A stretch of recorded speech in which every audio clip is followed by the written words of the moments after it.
London in the mid-19th century was a great center of commerce and trade, of conspicuous wealth and influence. But it also had a serious problem, poverty as epitomized by the so-called mudlarks on the Thames. Mudlark children lived in courts and alleys that made up many of the riverside communities. Each day they gathered in groups to wade into the mud as the tide fell. Given the foul state of the Thames at that time, their way of life was no more than a daily struggle for existence. The mudlarks collected whatever was considered valuable from the mud.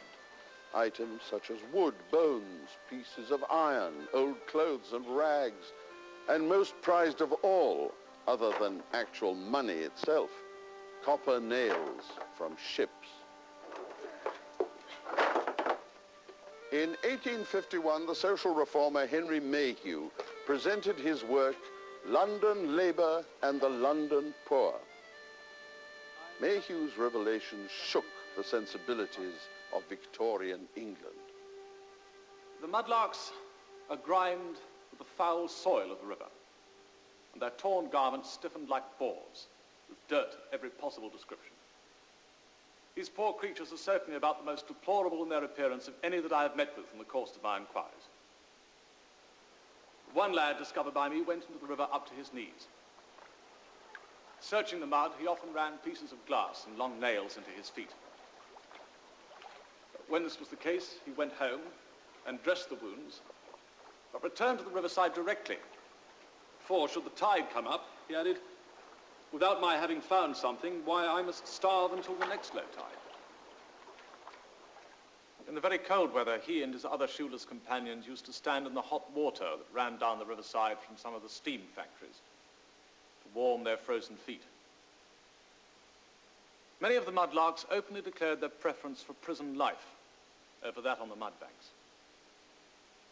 The boys spoke of their being fed, clothed and sheltered in prison in a way that was vastly superior to anything they could hope for in their normal lives. As for the females, growing up under such circumstances, the worst may be anticipated for them.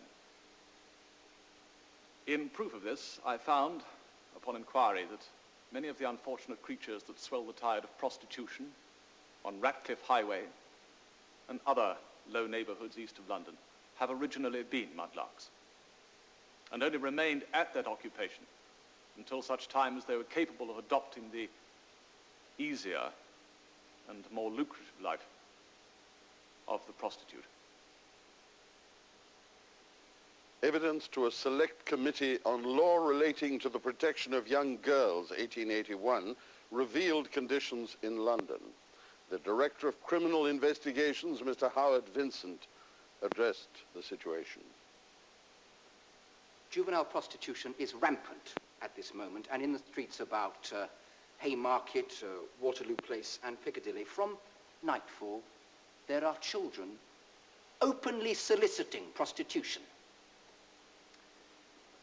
Now, it constantly happens, and I believe in the generality of cases it is so, that these children live at home.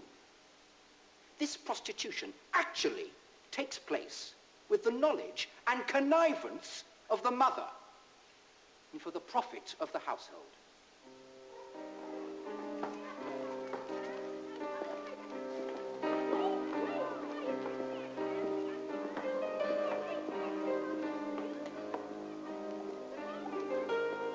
These poor creatures are certainly about the most deplorable in their appearance of any that I have met with in the course of my inquiries.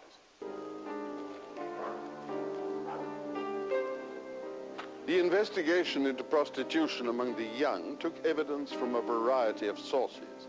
In many cases, it was pointed out that neither parents nor children involved recognized it as immoral. Instead, it was seen as a realistic way of earning money. In any case, the police were frequently powerless to prevent it. Whilst it was an offense to blatantly solicit on the streets, most people who were offended by it were apparently reluctant to press charges for fear of loss of respectability.